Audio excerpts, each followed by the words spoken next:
আসসালামু আলাইকুম রহমতুল্লাহ। তৃতীয় বর্ষের গণিত সম্মান শ্রেণীর শিক্ষার্থীবৃন্দ, আজকে তোমাদের রিয়েল অ্যানালাইসিস বিষয়ের সিকোয়েন্স চ্যাপ্টার নিয়ে আলোচনা করব।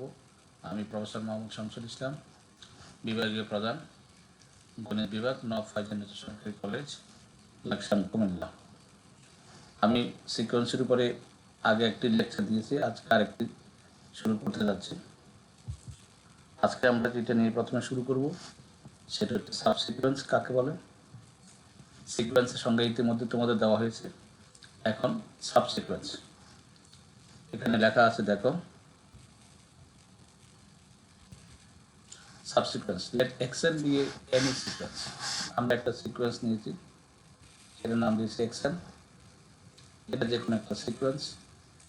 Let us consider A sequence nk of positive integers such that n1 less than n2 less than n3 less than dot dot less than nk less than nk plus 1 dot dot। অর্থাৎ এখানে জিনিসটা কি, xn তোমরা জানো, আমরা এখানে যে লিখেছি xn, এটা যে একটা সিকোয়েন্স, এখানে এনটা হচ্ছে ন্যাচারাল নাম্বার, এন হচ্ছে ন্যাচারাল নাম্বার। অর্থাৎ এন এর মান এখানে 1 2 3 4 ডট ডট এভাবে যাচ্ছে। এন এর মান 1 2 3 4 5 এভাবে যাচ্ছে।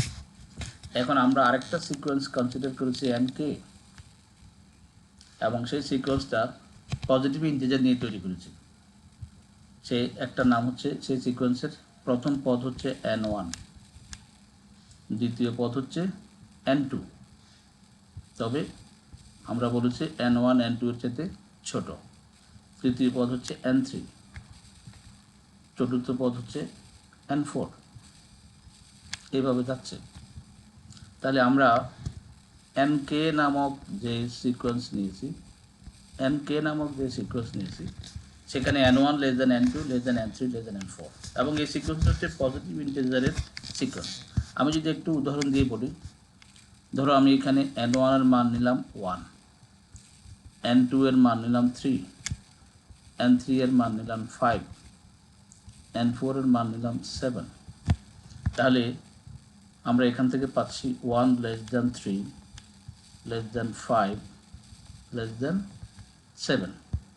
তার মানে এখানে যে শর্তটি দেওয়া আছে, এই শর্তটির মানছে আমি n1 নিয়েছি 1, n2 নিয়েছি 3, n3 নিয়েছি 5, n4 নিয়েছি 7। এই বিজোড় সংখ্যকগুলো দিয়ে আমি একটা সিকোয়েন্স অফ পজিটিভ ইন্টিজার্স তৈরি করেছি। দেন দ্য সিকোয়েন্স, এরপর আমি আরেকটা সিকোয়েন্স বানিয়েছি, খেয়াল করে দেখো, সেটার নাম হচ্ছে xnk। এখন আমি এখানে নিয়েছি প্রথমে n1, পরে n2, তাহলে nk এর মান প্রথমে xn1, পরে xn2, পরে xn3, এভাবে যাচ্ছে।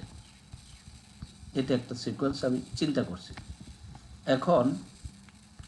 এখন যদি আমি n1 এর মান বসাই দিই, তাহলে n1 মানে হচ্ছে 1, তাহলে এটা হচ্ছে মূলত x1। n2 এর মান হচ্ছে 3, তাহলে এটা হচ্ছে x3। n3 এর মান হচ্ছে 5, তাহলে এটা হচ্ছে x5। তাহলে দেখো, তাহলে x1 x3 x5 এখন নতুন একটা সিকোয়েন্স বানানো হয়েছে।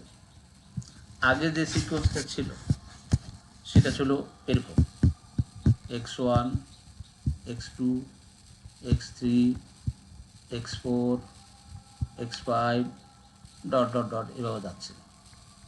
প্রথম যে সিকোয়েন্সটি দিয়েছিল xn, এটা ছিল আমাদের xn। এখন আমি এই xn সিকোয়েন্স থেকে নতুন আরেকটা সিকোয়েন্স বানিয়েছি, এইখান থেকে নতুন একটা সিকোয়েন্স বানিয়েছি। কোনগুলো নিয়ে বানিয়েছি?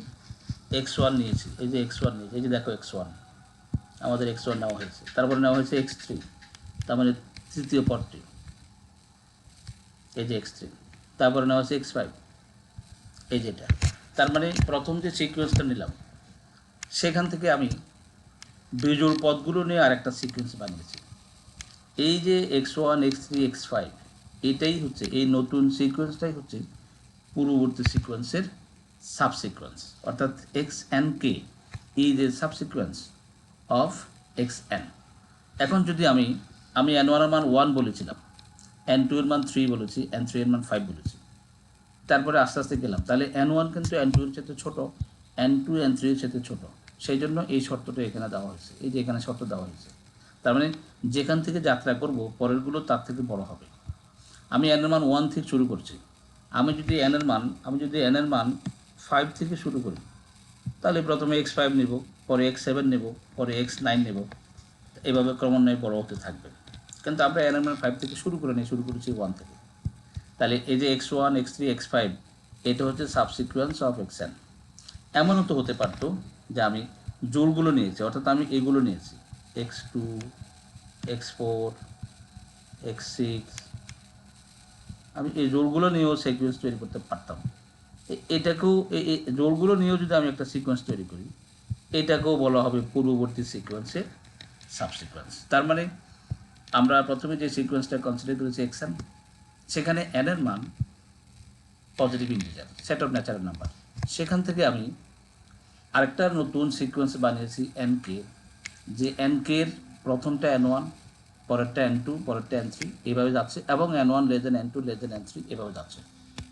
এখন n1 n2 n3 দিয়ে আমি যে সিকোয়েন্সটা, এখন n1 n2 n3 এইগুলো যদি আমি xn এর মধ্যে বসাই, তাহলে নতুন যে সিকোয়েন্সটি তৈরি হবে সেটাকে বলা হবে সাবসিকোয়েন্স অফ xn, সেটাকে বলা হবে সাবসিকোয়েন্স অফ xn। তাহলে আশা করি তোমরা বুঝতে পারছো হোয়াট ইজ সাবসিকোয়েন্স।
আমরা এখন শুরু করতে যাচ্ছি লিমিট অফ এ সিকোয়েন্স।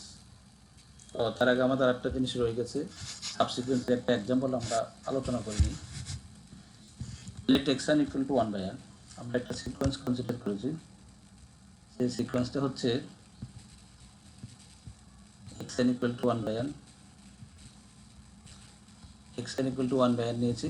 আসলে এখানে এটা যদি মানগুলো বসাই তাহলে এটা আসবে 1 হাফ, 1/3, 1/4, 1/5, 1/6, 1/7 এইভাবে আসতে থাকবে। এখন less than xn equal two আমরা এখানে মানও বসিয়ে দিয়েছি, এই যে সিকোয়েন্সের মান। Now we consider the sequence. এখন নতুন একটা সিকোয়েন্স বানিয়েছি nk, যে nk দিয়ে বোঝাচ্ছি n1 n2 n3 এভাবে যাচ্ছে, সেখানে ওই বিজোড়গুলো নিলাম, অর্থাৎ nk যে সিকোয়েন্স অফ পজিটিভ ইন্টিজার নিয়েছি সেখানে আসলে বিজোড়গুলো নিয়েছি। n1 মানে 1, n2 মানে 3, n3 মানে 5, nk মানে 2n minus 1 এরকম আর কি। এটা আসলে এটা হবে, ঠিক আছে, এই পদগুলো আমরা এবার বিজোড়গুলো নিয়েছি। তাহলে সেখানে দেখা যাচ্ছে n1টা n2 এর ছোটো, n2টা n3 এর ছোটো, এভাবে যাচ্ছে। দেন n1 less than n2 less than n3 এভাবে যাচ্ছে। তাহলে এই n1 n2 n3 যদি আমি xn এর মধ্যে বসাই, অর্থাৎ এই যে xn এর মধ্যে যে n, সে n এর জায়গায় আমি এখন বসাবো nk। তো nk মানে xn1, তাহলে xn2 xn3 এভাবে যাচ্ছে। তাহলে বিজোড়গুলো যদি আমি বসাই, তা n এর মান তো আমার 1 3 5, বেজোড়গুলো, তাহলে 1 আসবে, এ 1 আসবে, 1/3 আসবে, 1/5 আসবে, 1/3, 1/5, বেজোড় 2n-1 এভাবে যাবে। অর্থাৎ আমরা বেজোড় পদগুলো নিলাম। এটাও আর একটা সিকোয়েন্স, অর্থাৎ পূর্ববর্তী প্রথম যে সিকোয়েন্সটা কনসিডার করেছি এটা, এই প্রথম যে সিকোয়েন্সটা আমরা এখানে নিয়েছি সেখান থেকে বেজোড় পদগুলো নিয়ে আমি আরেকটা নতুন সিকোয়েন্স বানিয়েছি, এই যেটা। আর এটাকে আমরা প্রকাশ করেছি এক্স অ্যান্ড কে দ্বারা। এই এক্স অ্যান্ড কেটাই হচ্ছে এক্স অ্যানের একটা সাবসিকোয়েন্স। X and K equal to 1, 1/3, 1/5, dot dot 1/2n-1 is the সাবসিকোয়েন্স of the sequence x an. এটাই হচ্ছে আমাদের সাবসিকোয়েন্সের উদাহরণ। পরবর্তীতে যাচ্ছে লিমিট অফ এ সিকোয়েন্স। একটা সিকোয়েন্সের লিমিট বলতে আমরা কী বুঝি? Let x n be a sequence, x n হচ্ছে sequence and l belongs to R, অর্থাৎ এল হচ্ছে একটা রিয়েল নাম্বার, এক্স অ্যান হচ্ছে sequence. Then L is said to be the limit of the sequence xn. Lটাকে sequence xn এর limit বলা হবে if for each epsilon greater than 0. আমি যে কোনো একটি epsilon greater than 0 যদি ধরে নিই there exists a positive integer m, অবশ্যই আমি একটা পজিটিভ ইন্টিজার m খুঁজে পাবো যে m এর মানটা আসলে এপসাইলনের উপর নির্ভরশীল, such that xn minus l এর পরম মান less than epsilon for all n greater than or equal to m. আমি একটু বলি এখানে, ধরো আমি এপসাইলন নিলাম 0.00001, এটা একটা পজিটিভ সংখ্যা। এপসাইলন হচ্ছে 1-এর বামে 4টা শূন্য, 1-এর বামে 4টা শূন্য। তো 1-এর বামে 4টা শূন্য নিলাম, মানে খুব ক্ষুদ্র একটা সংখ্যা, আরও ক্ষুদ্র নেওয়া যাবে। এখন অ্যাপসাইলন আমি যেটাই নিই না কোনো ক্ষুদ্র সংখ্যা, একটা এম আমি খুঁজে পাবো। এখন সে এম এর মান কত, এরকম একটা এম আমাকে খুঁজে বের করতে হবে, যে এমটা অবশ্যই একটা পজিটিভ ইন্টিজার এবং যে এম এর মানটা অ্যাপসাইলনের উপর নির্ভরশীল হবে। এবং দেখা যাবে, আচ্ছা ধরো এম এর মান আমি একটু ধরে নিই, ধরো এম এর মান 5,000 বা 50,000 ধরলাম, এম এর মান 50,000, তাহলে x n minus l less than epsilon for all n greater than or equal to m. তো m এর মান যদি আমি 50,000 ধরে নিই, 50,000-এর সমান অথবা বড় যত n আছে, আচ্ছা আমি যদি প্রথমে 50,000 নিই তাহলে কী হবে, x 50,000 বিয়োগ l লেস দেন হবে এপসাইলন। আবার 50,000-এর বড়ও নেওয়া যাবে, তার মানে x 50,000 3টা শূন্য 1 বিয়োগ l, এটাও হবে লেস দেন কত, এপসাইলন। আবার এখানে 50,001 50,002, অর্থাৎ এরকম একটা এম আমাকে খুঁজে বের করতে হবে যে n এর মান সে m এর বড় বা সমান হলে সিকোয়েন্সের যত পদ আসবে, অর্থাৎ x 50,000, x 50,001, x 50,002, তার থেকে এল বাদ দিয়ে পরম মান নিলে সেটা লেস দেন হবে অ্যাপসাইলন। অর্থাৎ অ্যাপসাইলন আমি যে ক্ষুদ্র সংখ্যা নিই তার থেকেও এটা ক্ষুদ্র হবে। তাহলে আমি আবার একটু বলি, একটা লিমিটেড সিকোয়েন্স, একটা সিকোয়েন্সের লিমিট বলতে আমরা কী বলি, আমরা এক্স এর একটা সিকোয়েন্স নিলাম, এল হচ্ছে একটা রিয়েল নাম্বার, এলটাকে সিকোয়েন্সের লিমিট বলা হবে যদি যেই কোনো অ্যাপসাইলন গ্রেটার দেন 0 এর জন্য, অর্থাৎ আমি ধনাত্মক সংখ্যা একটা অ্যাপসাইলন নিলাম, সেটা হচ্ছে 0.00001, এরকম একটা ক্ষুদ্র সংখ্যা নিলাম। এই অ্যাপসাইলনের করেসপন্ডিং আমাকে একটা পজিটিভ ইন্টিজার m খুঁজে বের করতে হবে। তা আমি একটা উদাহরণ দিলাম যে সে m এর মানটা হচ্ছে 50,000, m এর মান m মানে 50,000। এখন 50,000 বা 50,000-এর চাইতে বড় যত n আছে, 50,000 অথবা 50,000-এর চাইতে বড় যত n আছে, সেই n সংশ্লিষ্ট সিকোয়েন্সের পথ, অর্থাৎ x 50,000 বিয়োগ l লেস দেন এপসাইলন, অথবা x 50,001 বিয়োগ l লেস দেন এপসাইলন, সামনে আসবে x 50,002 বিয়োগ l লেস দেন এপসাইলন, তারপরে আসবে x 50,002 বিয়োগ l লেস দেন এপসাইলন। তার মানে সামনে যত আছে সবার জন্য এই শর্তটা সত্য হবে। যদি এরকম কোনো m আমি খুঁজে পাই যে কোনো এপসাইলন গ্রেটার দেন 0 এর জন্য, এবং যাতে করি সে m এর সমান বা বড় যত n আছে সেগুলো সিকোয়েন্সে বসাইয়া তার থেকে l বাদ দিলে সেটা যদি অ্যাপসাইলন চাইতে ছোটো হয়, তখন এই এলটাকে বলা হবে সিকোয়েন্সের লিমিট। এবং সেটাকে আমরা এই ধরনের প্রতীকের সাহায্যে প্রকাশ করব, limit n tends to infinity xn equal to হচ্ছে l। তাহলে আমাকে for every epsilon greater than 0 there exist a positive integer m such that xn minus l less than epsilon for all n greater than or equal to m। এটা যদি সত্য হয় তখন আমরা এলটাকে সিকোয়েন্সের লিমিট বলবো, যেটাকে আমরা সিম্বলিক্যালি প্রকাশ করবো limit n tends to infinity xn equal two l। এখন আসো কনভার্জেন্ট সিকোয়েন্স কাকে বলে। A sequence xn is said to be convergent if limit n tends to infinity xn exist, অর্থাৎ এই সিকোয়েন্সের লিমিট যদি বিদ্যমান থাকে। লিমিট বিদ্যমান থাকলে হবে না, লিমিটের মানে একটা ফাইনাইট সংখ্যা হতে হবে এবং লিমিট একটাই হতে হবে, ইউনিক হতে হবে। তাহলে একটা সিকোয়েন্স কনভার্জেন্ট মানে কি? when a sequence is said to be convergent it means that the limit n tends to infinity xn exist, অর্থাৎ এই সিকোয়েন্সের লিমিট বিদ্যমান থাকবে এবং সেই লিমিটের মান একটা নির্দিষ্ট সংখ্যা হবে এবং সেই লিমিট একটাই হবে, একটা মানই হবে, একাধিক হতে পারবে না। যদি কোনো সিকোয়েন্সের লিমিট এরকম বিদ্যমান থাকে, একটাই হয়, একটা নির্দিষ্ট সংখ্যা হয়, তখন সিকোয়েন্সটাকে বলা হবে কনভার্জেন্ট সিকোয়েন্স। আমরা একটা উদাহরণ দিয়েছি, the sequence xn equal to 1/n, the sequence xn equal to 1/n is a convergent sequence and it converges to 0। কারণটা কি? তুমি দেখবে যে এই সিকোয়েন্সের লিমিট নিলে xn equal to 1/n, n tends to infinity করলে এই সিকোয়েন্সের লিমিট নিলে, অর্থাৎ বিষয়টা হচ্ছে এরকম, লিমিট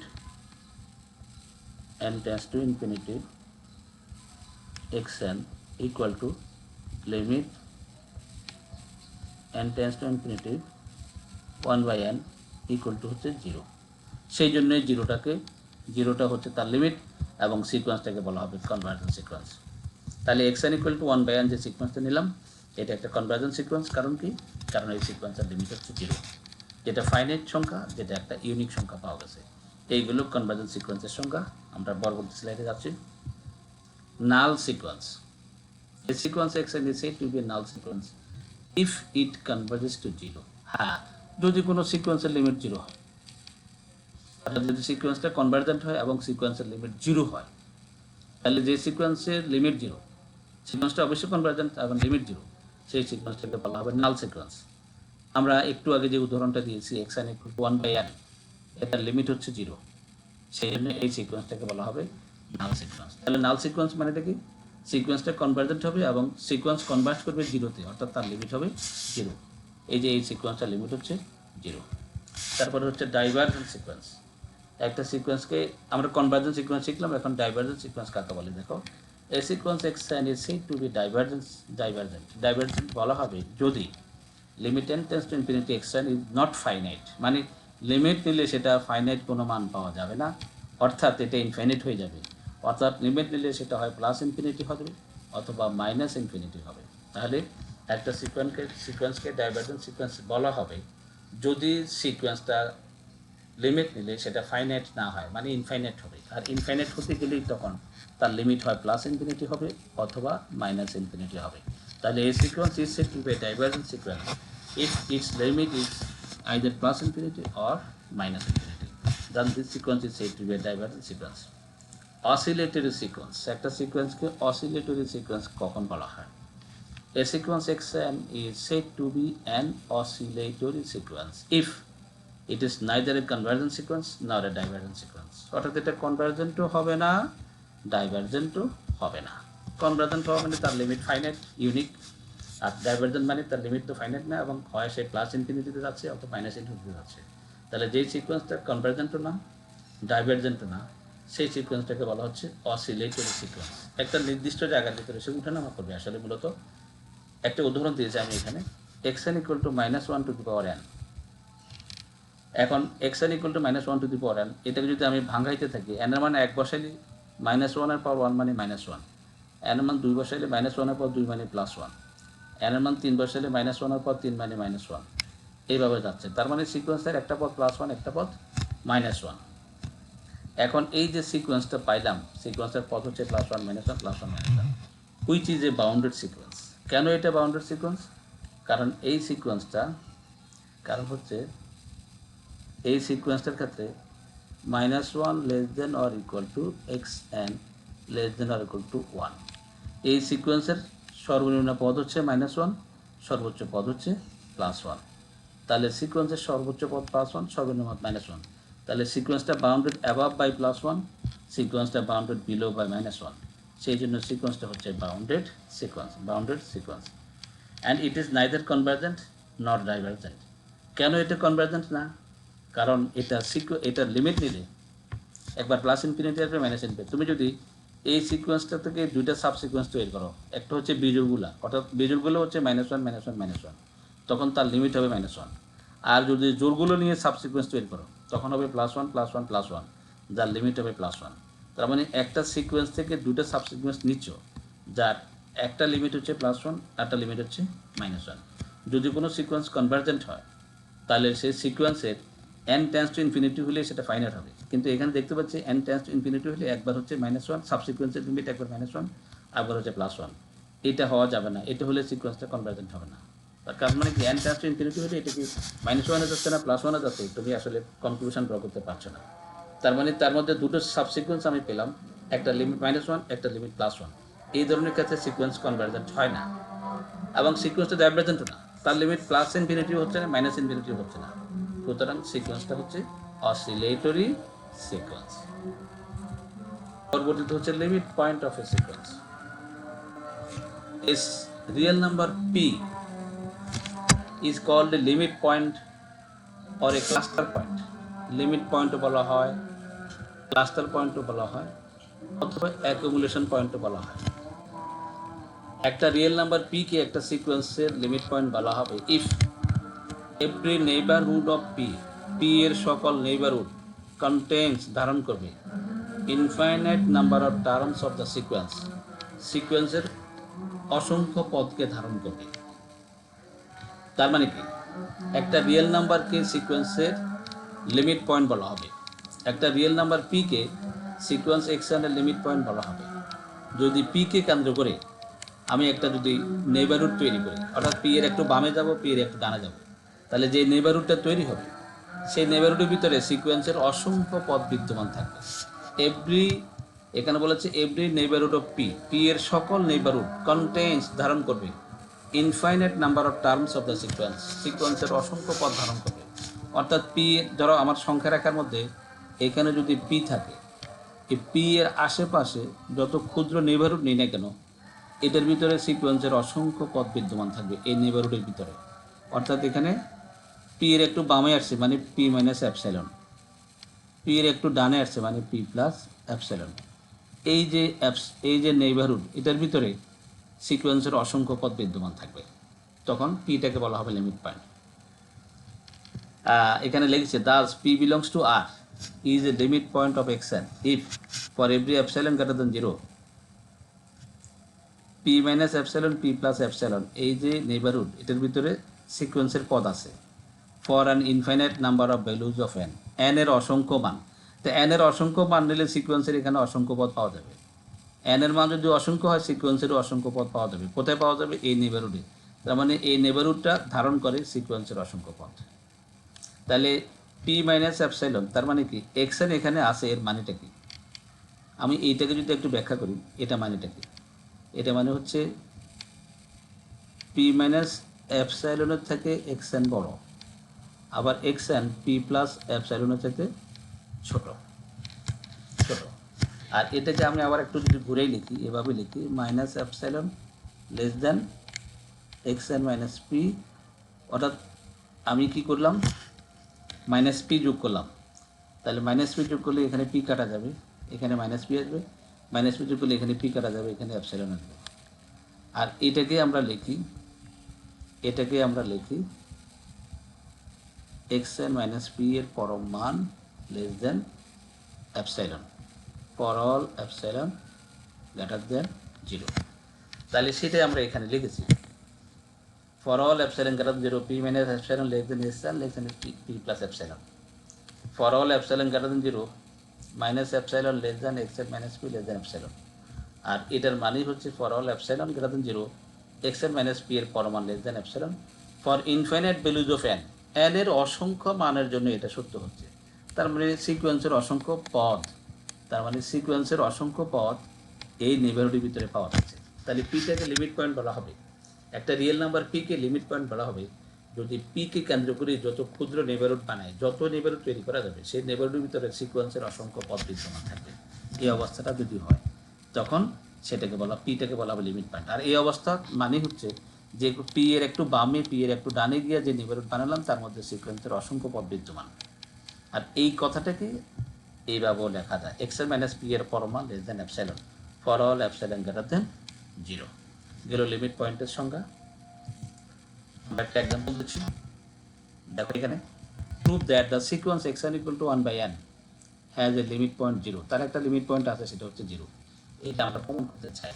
তাহলে 0টাকে যদি লিমিট প্রমাণ করতে হয় তাহলে according to the definition of limit point 0কে কেন্দ্র করি যে নেইবারহুড বানাবো সেই নেইবারহুডের ভিতরে যত ক্ষুদ্র নেইবারহুড বানাবো সেই ক্ষুদ্র নেইবারহুডের ভিতরে সিকোয়েন্সের অসংখ্য পথ বিদ্যমান থাকবে।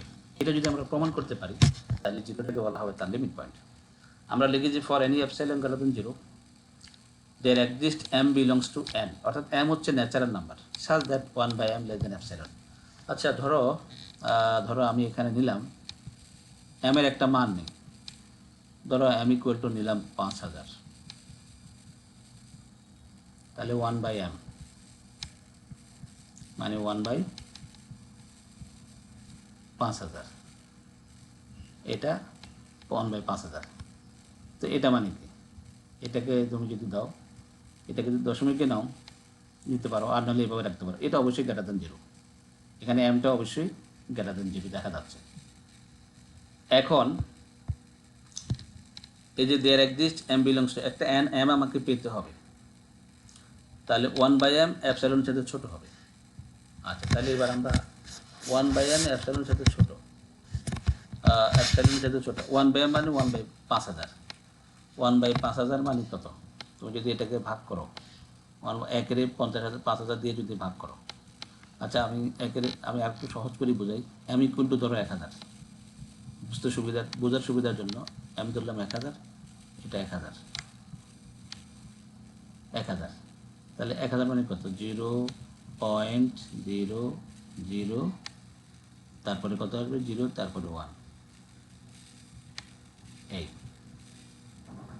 1/m মানে হচ্ছে 0.0001।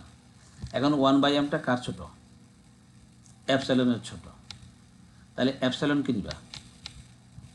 অ্যাপসাইলন নিতে পারো 0.001, অর্থাৎ আমি দুটো শূন্য নিয়েছি, এখানে 3টে শূন্য আছে, আমি দুটো শূন্য নিয়েছি। তাহলে দেখো অ্যাপসাইলন মানে হচ্ছে 0.001 আর 1/m মানে হচ্ছে 0.0001।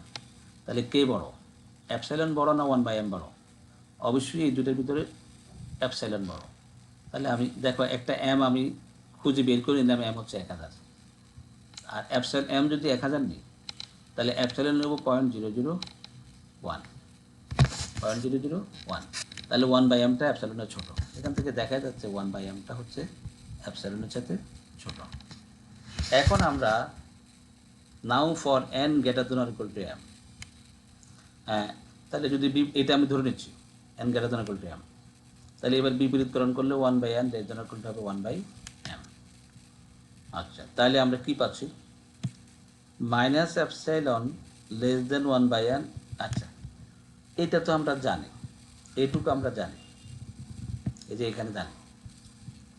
এখন 1/n তো n তো ন্যাচারাল নাম্বার, তাহলে 1/n ধনাত্মক আর মাইনাস অ্যাপসাইলন হচ্ছে ঋণাত্মক, তাহলে এই 1/nটা মাইনাস অ্যাপসাইলনের সাথে বড়। আচ্ছা আবার 1/m তো অ্যাপসাইলনের সাথে ছোট, সেটা তো আমরা এখানে ধরে নিলাম 1/m অ্যাপসাইলনের সাথে ছোট। তাহলে আমি কি লিখলাম? Minus epsilon less than 1/n less than or equal two 1/m। আমি যদি n greater than equal to m ধরে নিই তাহলে সেখান থেকে এটা পাই, তাহলে এটা আমরা জানি। আর এটা 1/n হচ্ছে একটা ন্যাচারাল একটা ধনাত্মক সংখ্যা, আর মাইনাস অ্যাপসাইলন ঋণাত্মক, তাহলে তার থেকে বড়। আর অ্যাপসাইলন 1/m অ্যাপসাইলনের ছোট, এটা তো আমরা এখানে লিখেছি। এবার আমরা সর্ববামে মাইনাস অ্যাপসাইলন লিখলাম, মাঝখানে 1/n লিখলাম, তারপরে লেস দেন অ্যাপসাইলন লিখলাম। এটা আমরা লিখতে পারি, এটা আমরা লিখতে পারি। এবার এখান থেকে দেখো এর মানেটা কি? এর মানেটা হচ্ছে 1/nটা মাইনাস অ্যাপসাইলনের বড় প্লাস অ্যাপসাইলনের ছোট। তার মানে 1/nটা মাইনাস অ্যাপসাইলন এবং প্লাস অ্যাপসাইলন এই নেইবারহুডের ভিতরে আছে, এই নেইবারহুডের ভিতরে আছে। তো এখন মাইনাস অ্যাপসাইলনকে আমরা লিখেছি 0 - অ্যাপসাইলন, আর প্লাস অ্যাপসাইলনকে লিখেছি 0 প্লাস অ্যাপসাইলন। তাহলে আমি কি করলাম, জিরোর একটু বামে আসলাম, জিরোর একটু ডানে গেলাম, গিয়ে একটা নেইবারহুড বানালাম। সেই নেইবারহুডের ভিতরে কাকে পাইলাম, 1/n-কে পাইলাম। 1/n কী জিনিস, সিকোয়েন্সের পথ। 1/n হচ্ছে সিকোয়েন্সের পথ। তাহলে সিকোয়েন্সের পথগুলোকে পাওয়া যাচ্ছে, জিরোর আশেপাশে একটা নেইবার নিলে সেই নেইবারহুডের ভিতরে 1/n-কে মানে সিকোয়েন্সের অসংখ্য পথকে পাওয়া যাচ্ছে। তার মানে কি, thus therefore every neighbourhood of zero, জিরোকে কেন্দ্র করে যত নেইবারহুড বানায় না কেন, সেটা কন্টেন্স ধারণ করে ইনফাইনাইটলি মেনি টার্মস, অসংখ্য পথ অফ দ্য সিকোয়েন্স, সিকোয়েন্সের অসংখ্য পথকে ধারণ করে। Hence zero is a limit point of the sequence. সুতরাং জিরোটাকে বলা হচ্ছে limit point of the sequence x n equal to 1/n। তাহলে জিরোটা কেন লিমিট পয়েন্ট, আমি আবার বলছি, এই জিরোর একটু বামে গেলাম, জিরো একটু ডানে গেলাম, গিয়ে একটা ওপেন নেইবারহুড বানালাম। এই নেইবারহুডের ভিতরে সিকোয়েন্সের অসংখ্য পথ পাওয়া যাচ্ছে অ্যাকর্ডিং টু ডেফিনেশন, যে সিকোয়েন্সের অসংখ্য পথ যেহেতু জিরো নেইবারহুডের ভিতরে পাওয়া যাচ্ছে, সুতরাং জিরোটাই হচ্ছে তার একটা লিমিট পয়েন্ট। এরপরে হচ্ছে Cauchy sequence. What is Cauchy sequence? A sequence xn is said to be a Cauchy sequence if for every epsilon greater than 0, যে কোনো epsilon greater than 0 এর জন্য একটা পজিটিভ ইন্টিজার m খুঁজে পাওয়া যাবে, যাতে করে xn থেকে xm বাদ দিয়ে পরম মান লেস দেন epsilon হবে for all n greater than or equal to m। আচ্ছা, তাহলে এখানে আমাদের Cauchy সিকোয়েন্সের ডেফিনেশন কি, ফোটা হিসেবে সোজা কথা যদি আমরা বলি, একটা সিকোয়েন্স আমরা কনসিডার করলাম xn, এটাকে Cauchy সিকোয়েন্স বলা হবে যদি যে কোনো ধনাত্মক ক্ষুদ্র সংখ্যা অ্যাপসাইলন নিই, তাহলে সেটার পরিবর্তে সেটার করেসপন্ডিং আমি একটা ধনাত্মক পূর্ণ সংখ্যা m খুঁজে বের করতে হবে। এখন এই m এর মান 5 লক্ষ, 5 কোটি, 5,000, 50,000 যাই হোক, এরকম একটা m খুঁজে বের করতে হবে, যাতে করে ধরো m এর মান যদি 5,000 হয়, তাহলে xn মাইনাস xm এর মানটা কি, সরি n এর সমান বা বড় যত m আছে, এই যে দেখো m এর সমান বা বড় যত n আছে, তাহলে আমি প্রথমে নিলাম xn, এরপরে এখানে xm মানে কত, x 5,000, আর এখানে n এর জায়গায় আমি মিনিমাম n হবে 5,000 এর সমান বা বড়, তার মানে এটাকে আমি 5,000 বলতে পারি। এটা তো একই জিনিস, তাহলে এটা equal to 0, 0 less than epsilon.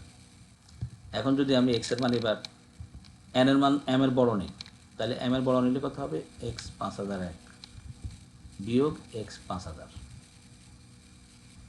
এটাও লেস দেন কত হবে, এপসাইলন হবে। আবার যদি আমি 5,002 লিখি, তাহলে x 5,002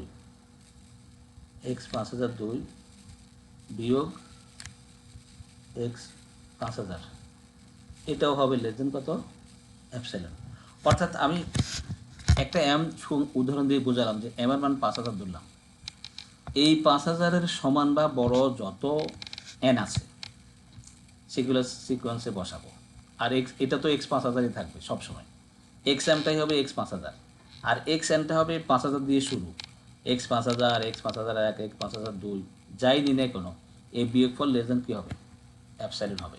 তার মানে এরকম একটা m আমাকে খুঁজে বের করতে হবে যে m এর সমান বা বড় যত n আছে, সে n সম্বলিত সিকোয়েন্সের যে পদ বা মান যে টার্মস আসবে, সেখান থেকে x 5,000 বাদ দিলে বা x m বাদ দিলে সব সময় লেস দেন অ্যাপসাইলন হবে। এখন অ্যাপসাইলন মানে কি, যে কোনো ধনাত্মক ক্ষুদ্র সংখ্যা। তাহলে আমরা এবার আবার একটু বলি Cauchy সিকোয়েন্সের ডেফিনেশন কি। একটা এক্স সিকোয়েন্স এক্সনকে Cauchy সিকোয়েন্স বলা হবে যদি যে কোনো অ্যাপসাইলন গ্রেটার দেন 0 এর জন্য একটা পজিটিভ ইন্টিজার m আমি খুঁজে পাবো। এখন সে m এর মান 5,000, 5 কোটি, 50,000, 5 লক্ষ, 10 লক্ষ, এরকম একটা m খুঁজে পেতে হবে, যাতে করে সেই 5,000 যদি হয়, তাহলে 5,000-এর সমান বা বড় যত n আছে, সেই n সংশ্লিষ্ট সিকোয়েন্সের যে পদ অর্থাৎ xn, তার থেকে xm বাদ দিলে সবসময় লেস দেন কী হবে, অ্যাপসাইলন হবে। আমি m এর মান 5,000 ধরে নিয়ে শুরু করছি, তাহলে দ্বিতীয় পদটা সবসময় x 5,000, আর তার আগের পদগুলো হবে, মানে তার বামে মাইনাস দিয়ে যে পদটি আছে xn যেটা, সেটা মিনিমাম 5,000, তারপরে 5,001, 5,002 এভাবে যেতে থাকবে। এভাবে সকল পদের জন্য লেস দেন কী হবে, অ্যাপসাইলন হবে। অর্থাৎ সিকোয়েন্সের দুটি পদের বিয়োগফল লেস দেন এপসাইলন। এখন এই দুটি পদ বলতে গেলে এখানে এক্স এম একটা খুঁজে বের করতে হবে, যাতে x n minus x m less than. এখন আমরা একটা বা প্রশ্ন দিয়েছি, ভেরিফাইড বাই ডেফিনিশন। ডেফিনিশনের সাহায্যে ভেরিফাই করতে হবে যে that the sequence x n equal to -1 to the power n by n, এই যে সিকোয়েন্সটা এত যে কষের সিকোয়েন্স, অর্থাৎ এখানে একটা সিকোয়েন্স দেওয়া হয়েছে -1 to the power n by n, প্রমাণ করতে হবে ডেফিনিশন অনুযায়ী এটা একটা কষের সিকোয়েন্স। তো হিয়ার এক্স এন মানে হচ্ছে -1 to the power 1 by n, তো সুতরাং এক্স এম কত হবে -1 to the power m by m, অর্থাৎ n এর জায়গায় m বসানো হয়েছে। Let epsilon greater than 0 be given, এটা দেওয়া আছে এবং আমরা ধরিয়ে নিচ্ছি n greater than equal to m, অর্থাৎ n এর মান m এর সমান বা বড়, এটা আমরা ধরে নিয়েছি। এবার আমরা সামনে আগাচ্ছি, অর্থাৎ যে সংজ্ঞাটা এখানে দেওয়া ছিল এক্স এন থেকে এক্স এম বাদ, এই এক্স এন থেকে এক্স এম বাদ দিলাম। এখন এক্স এন মানে হচ্ছে -1 to the power n by n, আর এক্স এম মানে হচ্ছে -1 to the power m by m, বিয়োগ করলাম। এখন তোমরা ইন্টারমিডিয়েটে যে অসমতা শিক্ষা মানে পরম মানের যে একটা বৈশিষ্ট্য শিখেছ, পরম মানের বৈশিষ্ট্যটা থেকে এরকম a মাইনাস বি এর পরম মান, a মাইনাস বি এর পরম মান less than or equal two a এর পরম মান প্লাস বি এর পরম মান, এটা তোমরা ইন্টারমিডিয়েটে শিখছো, তাহলে সেটাকে এটা লেখা যায়, আলাদা আলাদা লেখা যায়।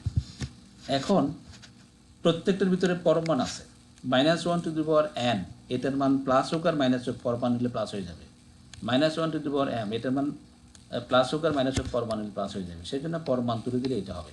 আর m আর n তো ধনাত্মক পূর্ণ সংখ্যায়, এটা লেখা যায়। তাহলে আমরা যেটা পাইলাম সেটা হচ্ছে x n minus x m এর পরম মান হচ্ছে less than or equal to 1 by n plus 1 by m। পরবর্তী স্লাইডে দেখো, x n minus x m less than 1 by n plus 1 by m, আর n আর m হচ্ছে পজিটিভ ইন্টিজার, অবশ্যই পজিটিভ ইন্টিজার। তাহলে এখন দেখো আমরা আগের এখানে আমরা ধরে নিয়েছিলাম n greater than or equal to m। তো দেখো এই যে n greater than or equal to m, যদি আমরা বিপরীতকরণ করি তাহলে 1 by n less than or equal to 1 by m, তাহলে 1 বাই n এর পরিবর্তে যদি আমি 1 বাই m বসাই, অর্থাৎ এটার পরিবর্তে যদি এটা বসাই তাহলে বড় জিনিস বসানো হবে, সেই জন্য আমি 1 বাই n এর পরিবর্তে বসাইছি 1 বাই m, বড় জিনিসই বসাইছি, এটা less than or equal two দিয়ে আছে, তাহলে এটা হলো 2 বাই m, এটা হলো 2 বাই m। এখন 2 বাই m কে আমি এপসাইলন লেস দেন এপসাইলন বলতে পারি কিনা, সেটা হচ্ছে প্রশ্ন। আমি যদি বলি, এই যে এখানে লেখা আছে হয় নেবার m greater than 2 by epsilon, আচ্ছা একটু দেখো m greater than 2 by epsilon, তাহলে কত? এখান থেকে আমরা পাচ্ছি এখান থেকে আমরা পাচ্ছি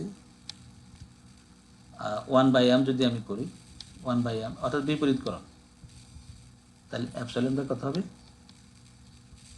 2 হবে। বিপরীতকরণ করলে 1 by m less than epsilon by 2 হবে। এটা যদি আমি উভয় পক্ষকে 2 দ্বারা গুণ করি তাহলে 2 বাই m লেস দেন কত হবে? এপসাইলন। তাহলে আমি যদি এটা ধরে নিই m greater than 2 by epsilon, তাহলে আমরা পাচ্ছি 2 বাই m লেস দেন কত? এপসাইলন। এই যে 2 by m less than epsilon পাইছি। কখন পাবো? যখন m greater than 2 by epsilon বলবো। এখন প্রশ্ন হতে পারে যে 2 বাই m কত?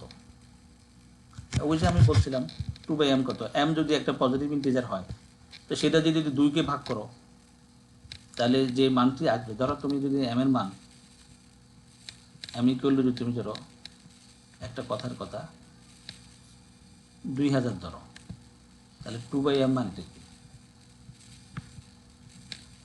উপরে 2 নিচে m 2000 মানে 1 বাই 1000, 1 বাই 1000, 1 বাই 1000 মানে কি?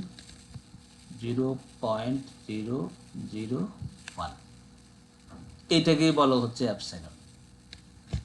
না, এটা লেস দেন এপসাইলন, এপসাইলনের চাইতে ছোট, এপসাইলনের চাইতে, এটাকে এপসাইলনের চাইতে ছোট, তাহলে এপসাইলন কত বলবো? এপসাইলন আমি বলতে পারি 0.01। তাই যে এপসাইলন যদি আমি 0.01 বলি তাহলে 0.001টা অবশ্যই এপসাইলনের চাইতে ছোট। তাহলে যে কোনো একটা এপসাইলন গ্রেটার দেন 0, যে আমি যদি এপসাইলন এটা নিই তাহলে আমি পাচ্ছি 2 by m less than epsilon. এখন 2/m লেস দেন এপসাইলন সেটা আবার কার বড়? এটা বড়। তাহলে আমরা শেষ পর্যন্ত কী পেলাম? xn minus xm less than কত? এপসাইলন। কখন? যখন m গ্রেটার দেন এত। Thus, for given epsilon greater than 0, there exists a positive integer m. এই যে আমরা একটা m খুঁজে বের করে ফেলেছি, such that xn minus xm less than epsilon for all n greater than or equal to m. আমাদের কসি সিকোয়েন্সের সংজ্ঞাও এই জিনিসটাই ছিল যে xn থেকে xm বাদ দিলে লেস দেন এপসাইলন হবে for all n greater than or equal to m. আমরা সেটাই বের করেছি, xn minus xm less than epsilon পাইলাম যখন n greater than or equal to m হচ্ছে, এবং এটা তখনই ঘটবে যখন m greater than 2/epsilon. Hence, by definition, xn equal to minus 1 to the power n by n is a Cauchy sequence. তো আজকে এই পর্যন্তই, আশা করি তোমরা বুঝতে পারছো। আগামীতে আবার দেখা হবে, অন্য জিনিস নিয়ে আলোচনা করব। তোমরা